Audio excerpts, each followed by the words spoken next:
India டுடேவுடைய ஒரு reporter, 25 வருஷம் வேலை பார்க்கக்கூடிய என்டிடிவியோட ரிப்போர்ட்டர். அவர் முன்னாடி ஒருத்தன் ஆடிக்கிட்டு அவர் மேல துண்டை போட்டு அவர் கழுத்தை பிடிச்சு போட்டு இழுத்துட்டு போறாங்க போது ஒட்டுமொத்தமான வட இந்திய ஊடகங்களும் காரி உமிழ்கிறது. தமிழ் கூலிகான்ஸ், உங்களுக்கு வலிக்கிறதோ இல்லையா மாதேஷ், எனக்கு வலிக்குது. ஒரு தமிழனாக, தமிழ் தேசியவாதியாக, தமிழ் பட்டாளனாக, தமிழ்நாட்டுக்காரனாக தமிழ் கூலிகான்ஸ் அப்படிங்கிற வார்த்தை எனக்கு வலிக்குது. தாவேகாவுடைய நபரை திட்டினாலும் அந்த வார்த்தை என்னை காயப்படுத்துகிறது. ஒரு வடநாட்டுக்காரன் தமிழனை பார்த்து திட்டானேன்னா அவன் ஒட்டுமொத்தமா அசிங்கப்படுத்திட்டான்.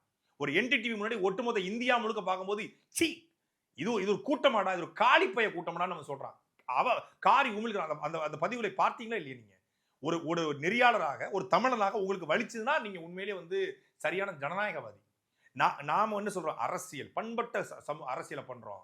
நீங்க இந்தியாவில் கூட எந்த மாநிலத்துக்கும் எங்க மாநிலத்தை நிக்க முடியாது. நாங்க அப்படிப்பட்ட ஒரு சமூகம். சுயமரியாதை கண்ட இயக்கம், தன்மானத்துக்கு இயக்கம் என்ற ஒரு சமூகம் இது. நீங்க 2000-3000 வருஷத்துக்கு முன்னாடி ஒரு பண்பட்ட சமூகம் இது. அப்படி வாளோடும் வேலோடும் பிறந்த குடிலாம் நம்ம பேசிக்கிட்டு இருக்கோம். இல்ல, தவறுகள்ல இருந்து தாங்க நெறிப்படுத்த முடியும், சரிப்படுத்த முடியும், அரசியல் படுத்த முடியும். இது 1960 நடந்துச்சு அப்படின்னா நம்ம பிரச்சனை கிடையாது. சரி, அன்னைக்கு படிப்பறிவு இல்ல, இன்னைக்கு படிப்பறிவு வந்திருக்குது. ஒரு எஜுகேட்டட் சமூகம் மாதிரி இருக்கு. லிட்டரசி ரேட் இதை விஜய் ஆதரிக்க மாட்டார், உங்களுக்கு தெரியுமா? இதை ஆதரிக்க மாட்டார். எந்த கட்சியின் தலைவனாவது லைட் ஆஃப் பண்ணி போட்டு விளையாடுவானாங்க?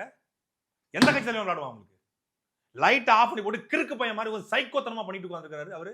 அவன் என்டிடிவி ரிப்போர்ட்டரை போட்டு துண்டை போட்டு இழுப்பதற்கும், இவர் லைட் ஆஃப் பண்ணி போட்டு இந்த விஜய் டிவில நீயானன்ல ஒருத்தன் உட்கார்ந்துருப்பான், இவர் கெத்தாக உணர்கிறார் அப்படின்னு. அது மாதிரி அவர் லைட்டை போட்டு ஆஃப் பண்ணி போட்டு அப்படி உட்கார்ந்துருக்கான்னா, ஒரு தலைவனுடைய மனநிலை. அண்ணாதுரையும் எம்ஜிஆர் இப்படி லைட் ஆஃப் பண்ணி போட்டு விளையாடுவாங்களா?